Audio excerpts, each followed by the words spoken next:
Welcome to Power Monday, where your Mondays will never be blue again.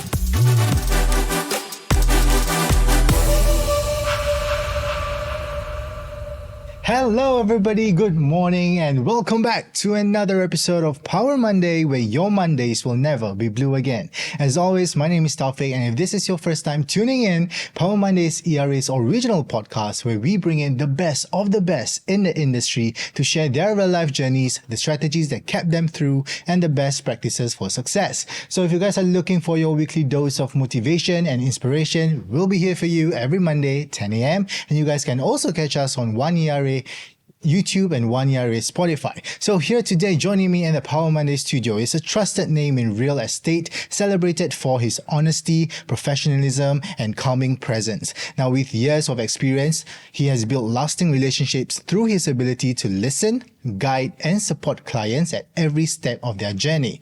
Known for his diligence and empathy, he navigates complex transactions with ease, providing clarity and peace of mind. His approach perfectly complements today's topic, which is finding inner calm in both life and work. So please join me in welcoming in the Power Monday studio, Zhang. Hi, Taufik. Thank you very much for the invitation. So excited to have you here. No problem. No problem. Really appreciate you coming. Thank you So before we actually started the episode, we kind of catched up a bit, right? Yeah. And I understand that right after NS, you went to uni and you studied computer engineering. Yes, correct. And then you went into the insurance industry for 3 years before you move on to real estate. Yes. So maybe you want to share with us how the journey was from computer engineering graduate into insurance and then into real estate. So during my after my GC, I went to army. And after that, I actually have a very keen interest in this computer engineering. And back then, I think that was also one of the highest paid profession. Yeah. So I decided to test myself to the test, and then enter this course. So then I think computer engineering was one of the toughest course. For engineering aspect. Yeah, so I went ahead. So initially, I think there was quite the cohort was quite big, but subsequently, after about 2 weeks, 3 weeks, we can see the way the class got lesser and lesser. But I still persevere. Yeah. Okay, so how was that from the transition when you graduate already, then you wanted to do insurance? So during one of the course, I actually attended this financial, it was a general elective. So I managed to got to know somebody. Then from there I went into this insurance industry. So it was something that I like because to me it was like the sky's the limit. And then you also put yourself to the test of your perseverance and how much you can achieve personally. So that was something I like. And then I find that I like to move around. And also talk to people. So was that the trigger point where you decided to move into real estate? So once after I entered into insurance, then I find that I actually learned quite a lot of things, like talking to people, then handling objections, and then proposing, understanding people, listening. I think these are quite essential skills of what you need in a sales career. Correct. Then subsequently I moved into real estate because I'm very keen in real estate. It's something tangible that I can see, feel, touch. That's how I entered into real estate. All right, awesome. Okay, so moving on to this topic, which is inner calm, and we talk about peaceful hustle. So maybe in your own words, what does peaceful hustle actually means? I think peaceful hustle to me would be to be able to, end of the day, after a day of what you have done, you can really rest well at night. And then you find that whatever that you have done for the day, you have actually done to your best. And then also you have done the best for your clients. So that everybody, go home feeling happy after the deal is done. So I think that one is quite important to me personally. So when did you actually realize that peaceful hustle is important to you? I mean, over the years, from you jumping into insurance, which has no relation to your your uni, and then going to real estate, how does the perspective on hustle change over your experience? Okay, so personally, I like to see the smiles of my clients. Oh. Yeah, like getting a good price for them or helping them transit from wherever situation they are at. Yeah. Maybe they need a bigger place. Then I help them transit to another place, and I can see that I solve their problem. Yeah. Yeah. So this part actually brings me a lot of peace and calmness. Ah. Yeah, doing what I can to the best to help them lah. Yeah. So did you ever think that when moving into the sales industry, is it going to be very, very difficult? I think the sales industry is something that we can manage. Yeah. So I think with the right skill set, also seeing things more on a broader basis with a mindset that can bring you to beyond the horizons. I think that one is something quite important in doing sales. Yeah, we cannot be cannot be too narrow-minded. We need to keep our minds open, and then also to learn from wherever people that we think are good mentors. Yeah. I think that is crucial. Yeah. So having said that, you like to put smiles on your client's face with the right pricing. Was there ever a time where things just didn't go well? And then how did you maintain that inner peace that you... Yes. Yeah. So sometimes we do meet very tricky situations that arise not because of certain things that you do not do, but it just happen because could be something that, let's say, for example, a buyer and seller, they decided to go through the deal. Yeah. And then because of certain circumstances on the buyer side, they need a certain request. Yeah. Yeah. And then this certain request, the seller is not able to, accommodate. Yeah. So in this case, there will be a situation whereby the buyer becomes a little bit tricky to handle. Yeah. Yeah. So usually when this happens, I will listen to both sides and see how I can solve the situation. Then how do you manage that? Like at the end of your working day, like how do you relax? What is your go-to me time? End of the day, I think the best thing and something that can help me relax will be to talk to my son. Oh, that's so cute.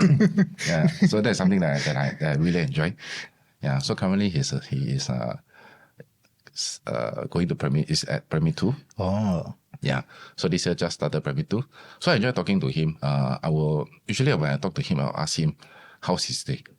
Then it goes to a point, sometimes he will ask me, how is my day? Oh. Yeah. So I'll talk to him and then he'll tell me what are the things that he faced today. Then I'll ask him what are the difficulties that he faced. Oh, wow. Yeah. So he faced a certain difficulty.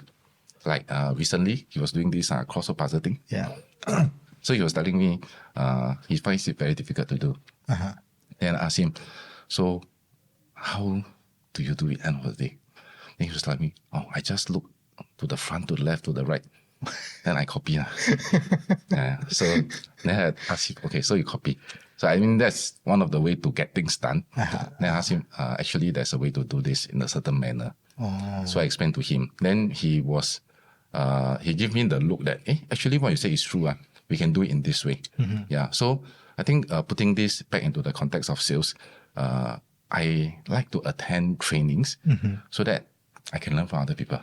Correct. Yeah. So I think that one will help you to accelerate whichever position that you are at in terms of knowledge and skills. Yeah. To bring you to a higher level. Yeah. And it is a lot easier when somebody through his experience, through his encounters with whichever journey that he has entered before, and then you can pick up things faster. Yeah. Right. So from what you just shared, I think your time with family help you recharge from work, right? So how does that have an impact on how you maintain a peaceful hustle? So I enjoy working hard, and then after that, I actually enjoy whichever income that I've earned. Yeah. So I enjoy putting this money to my family, so that we can go on holidays and then we can enjoy ourselves. And I like to eat a lot. So I enjoy going to to try different food at different places. Yeah. So this is one part whereby it really brings me a lot of calmness and peacefulness. Yeah. And that's an investment also, guys. Okay, it's an investment to yourself, your self-care, your mental health and stuff. So what's one thing that keeps you calm in tough situations? Like, do you have anything that when you experience a difficult client or a difficult circumstance, not only just in sales but in your personal life, what are the habits that you do to keep yourself composed and calm? Okay, so sometimes if let's say I do meet very difficult situations, Yeah. I will use something that I think has helped me quite a lot, which is time. Yeah. So if there's a very difficult situation, sometimes I will not like immediately react to it. I'll give myself some time to think. Yeah. Then also give both parties that are part of the deal to also have some time to think over what has happened and whether we can compromise a little bit on each part so that we can meet a center point. Yeah. Then I also talk to some of my friends, my very close friends. Yeah. I was like, hey, actually today I made this situation. Yeah. So what do you think is the best solution? Yeah. So some of them, they will give me solution. They'll tell me, actually, I think you should take things easier. Yeah. Then, tell which they will tell your seller this, tell your seller that. This is how you can actually face it. Yeah. So I do gain, especially from my upline. Yeah. Yeah. They have also given me their viewpoints. Yeah. So I'll take all this into consideration, and then I will, after a while, whereby everybody has actually calmed down, then I talk to them again. Sometimes it could be easier to discuss the topic again couple hours later or 1-2 days later. Yeah. That helps. So whenever you encounter a tough situation, do you go back to your family and then share it with your wife and your kids? Because some yes people, and no. some people they don't, because they want to keep it separate lah. Correct. But maybe it depends on the family circumstances. Some may work, but some doesn't work because there's a lot of pent up aggression. Correct. Yeah. So what's So your take? most of the time, I don't really share all this problem with my family because I think to me it is work. Okay. So I do separate work and family time quite differently together. Yeah. Then sometimes when I meet a certain situation, I also talk to my son. And then I'll tell him, hey, today I meet this problem. Then, so if you were me, how will you handle it? So it's good to hear from his perspective. I mean, for a child, From a young kid, how he answer. Yeah. So I do get some. Sometimes he give me answers that are, actually, what you say is true. Yeah. So it helps me. Yeah, because they're like super fresh. They don't, Correct. Yeah. Because they're very fresh to the world. Yeah. Then having said that, how do you yourself balance your personal and work time? Personally, I work quite. I spend most of my time working. Yeah. So I think to really during when I'm driving, I will call my friends. And I'll talk to them while I'm driving.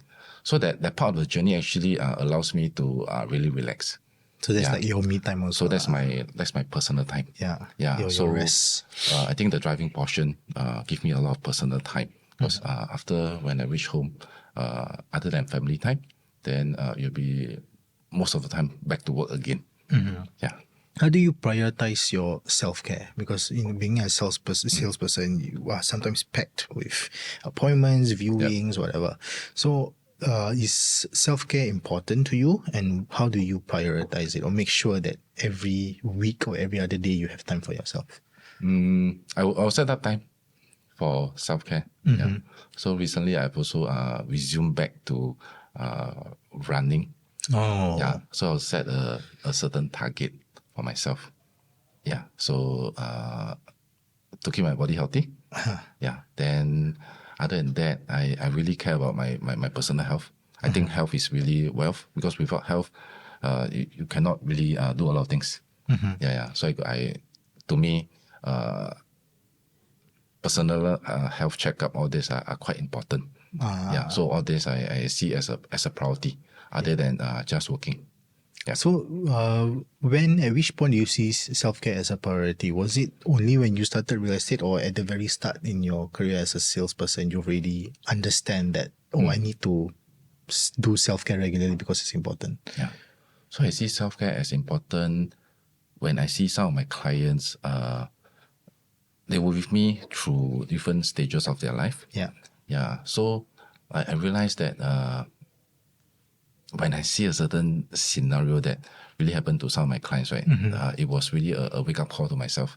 Yeah. Then after that, I found that this is actually very crucial. And most of my clients, they are older than me. Yeah. So they also share with me a lot of their journey that they go through. So they were telling me, hey, other than you working like that, you should also, look into other aspects of life that is also very crucial. Oh, wow. Yeah. So that really changed my mind. And then it changes how I see things in life. Yeah. Have you ever had experience a moment where when you prioritize yourself or you take care of yourself, it actually helped you succeed at certain aspects of your work? Yep. I think especially when it comes to doing group activity. So at one point, example, during that COVID period, when we were getting out of COVID, so I did quite a lot of cycling. Oh, you do a lot of the athletics stuff. So I went into cycling.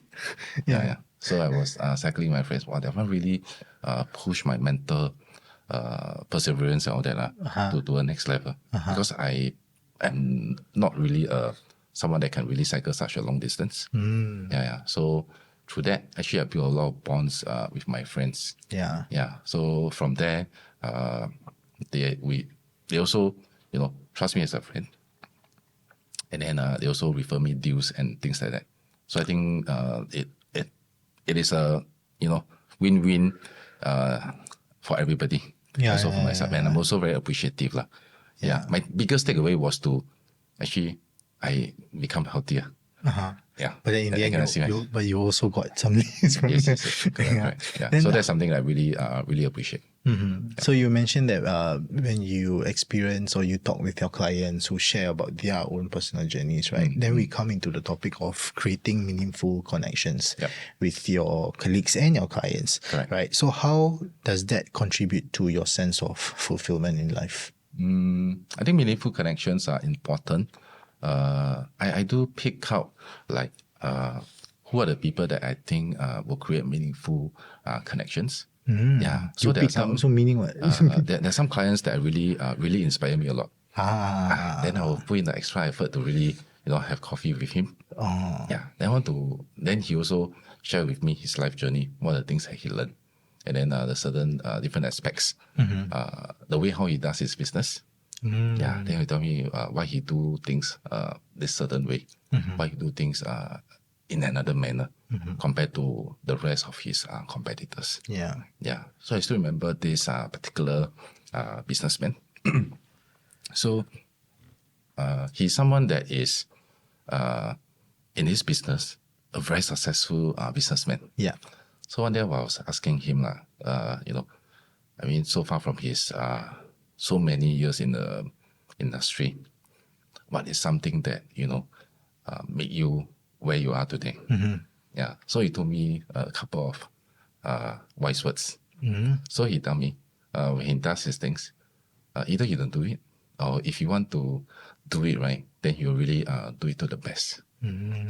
So that one really got me thinking about my own personal belief. It really enhances what I personally think for myself also. I understand. So have you ever met someone, because you say you like to create connections with clients, right? But then not all connections with clients bring positive, right? So for those that have some negative vibes to it, how do you overcome it? Like, do you have a talk with yourself? Do you?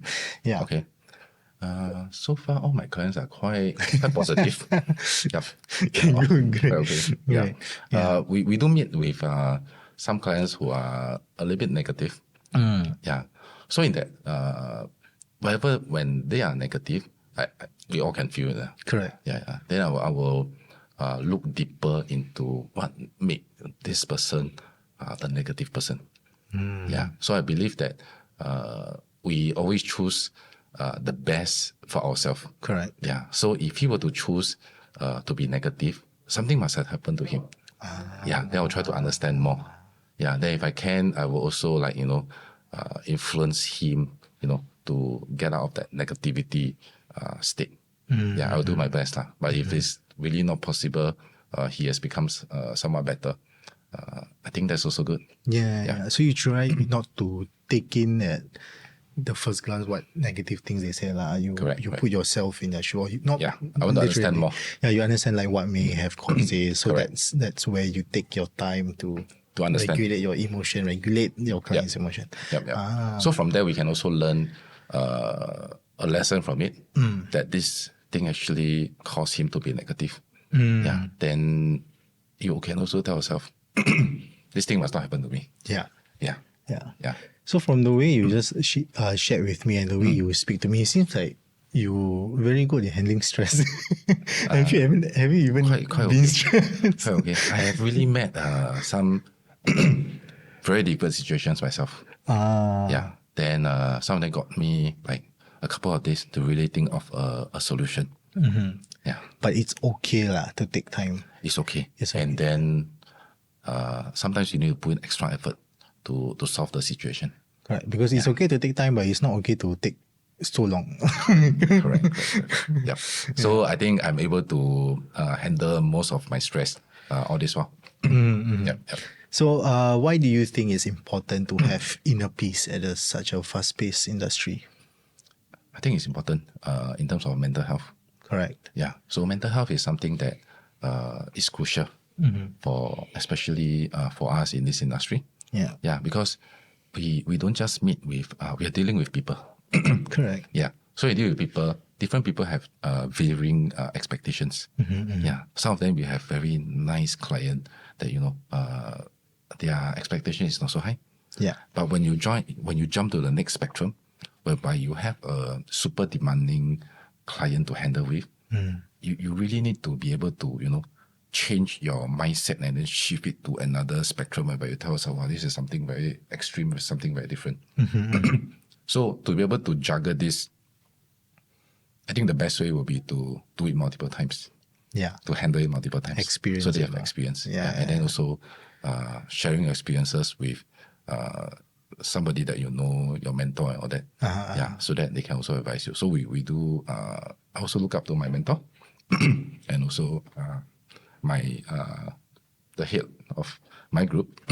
Yeah. And then he also advised me how to handle certain difficult situations. Yeah. So I think that one really helped me. Can you share like an example of a certain difficult situation that really helped you improve your inner peace as well as overcoming it? Yes, there's a case that I've handled that is really quite difficult. Yeah. So it was a case whereby it's a contract case. Yeah. So during the last part of the deal, we really couldn't accommodate the moving timeline between the buyer and also the seller. Yeah. Yeah. So that was quite difficult. Then it was like the buyer suddenly like changed his mind, that I don't allow you to do this extension of time and all that for you to stay in the place. Yeah. So I really have to talk to the seller, and then after that also understand the buyer situation. Yeah. Then it was quite a demanding situation. Yeah. Yeah. Then we managed to find a solution. Yeah. So I think end of the day, is to let the both parties know, I mean, it's something that arises, but sometimes you meet with a very difficult client. Yeah. You really need to understand their situation. Yeah. So then how does that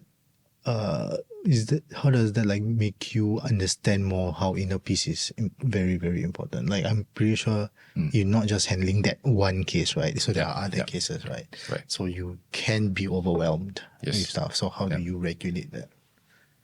I think end of the day, setting your foundations right is something that has helped me. Yeah. So certain things that, we can have a certain buffer that we can push, right? Yeah. I think we can do that. But if there are certain situations whereby it really cannot, you really need to reject the request that's being put up to you. Yeah. So that one has also helped in this handling this type of situation. Understand. Yeah, because I cannot be keep giving my leeway to you. Yeah, there are certain things that it's really beyond what I can give in to you. Yeah. Yeah, so I think rejecting more requests actually will help you. Ah. So don't always Correct. see it as a negative. Correct. Yeah. So when you like seek advice from your colleagues, your friends, or whoever, was there any point of time where sometimes their advice doesn't really fit your perspective or your understanding of your personality? So how then do you make sure that you still keep the advice but you tailor it to your way? Yes, I do meet with such situation before. So what happened is that sometimes when you tell a friend or a mentor a certain situation that you're in, Yeah. you may not present the whole story to him, or Correct. he may not understand the whole situation. Correct. So whatever he has, whatever advice he has given to you is based on what he has heard from you. Correct. But you understand the situation more. Yeah. So you need to be able to, think through this, and then whatever situation that you have thought of, from there, whichever solution that this friend of mine has given to me, then I will, based on what he think, see whether it will help me. Yeah. So if it does not, then probably I'll speak to another person. Yeah, to seek his point of view. Yeah. Yeah. So understanding point of view to me is quite important. It's very important because it's not Yep. just you seek advice and someone give Correct, you, then you correct. straight away do. Then when something doesn't happen, then you blame others, then you create a Correct, whole correct. chaotic Yep. thing. So seeking advice extends to also self-reflection. Yes. Like you think whether it fits you, whether it fits your circumstances, Correct, understand why he might say that. Then it helps you make better Yeah. decisions. So your own decision making is the most crucial. Correct. Yeah. So whatever advices that you have heard, I think it can form a certain perspective on how you want to finalize that decision that you want to make. Yeah. Yeah. Yeah. Okay. What advice would you give to someone who is struggling with their stress and to find peaceful hustle? If you're handling a lot of stress, I think end of the day, we can break down the stress into different parts. Yeah. Interesting. Yeah. So breaking into different parts would be to see what is this thing that causes you so much stress. Yeah. So that's what I do. Yeah. So is it something that I can solve it with my resources that I have? Okay. Is it possible? Yeah. So resources could be time, could be money. Yeah. Primarily, I think this will be the two things. Yeah. If money can solve a certain stress, then actually I'll ask myself, I'm paying X amount to solve this level of stress. Is it worth it? If it's worth it for me, right, I will spend that money. Yeah, because I can solve it. So it's like go for vacations or Correct. buy something expensive. Yeah. The real stress will be whereby you can't use money to settle that stress. Then that is really a challenge. Yeah. Then we need to break down the stress into different perspective and see which part can we solve it. So one example that I have learned in NLP will be my map is not your territory. Oh, Yeah. So what I see and what you see, we could be seeing the same thing. correct. Yeah. But what I see and what you see, you may see different part of the situation. Yeah. So it's because of this different perspective that can create this stress. Yeah. So usually I'll put myself into the shoe of the other person. Yeah. And then I see how I can solve this stress. Understand. Great. Okay, so before we actually end this episode off, any last few words or advice to our ERA teammates who are tuning in? Okay. I think to me, self-improvement is something that is crucial Correct. for us, for real estate agents in the industry. Yeah. So really set aside some time. Yeah. And then, attend more classes, attend more lessons that ERA has actually provided for us. Yes. Yeah. So some of them really will bring you to your next level in terms of your professionalism and also your mindset. Yeah. So, yep. All right, so there you have it. Thank you so much, Joe, for joining Thank you, me Taufik. in this Power Monday studio. I know you just recovered from your cough, so I really appreciate you being here. And thank you guys for joining in and tuning into this episode. Now, remember, understand that it's very important to self-nurture yourself before you want to self-nurture your very own business. Okay, self-care is very important as well. And as Joe said, inner peace would help one stay grounded for better decisions. So make sure you only make your own decision. Don't let other people influence you. And if you've been inspired by this sharing, don't forget to subscribe and leave a review. Here's to embracing challenges, aiming higher, and making both move. Until next time, keep pushing forward, stay empowered as we continue to rise by raising others. And remember, your Mondays will never have to be blue again. This has been Taufik and Joe. Have a great week, everybody. Bye-bye. Bye. Power Monday, where your Mondays will never be blue again.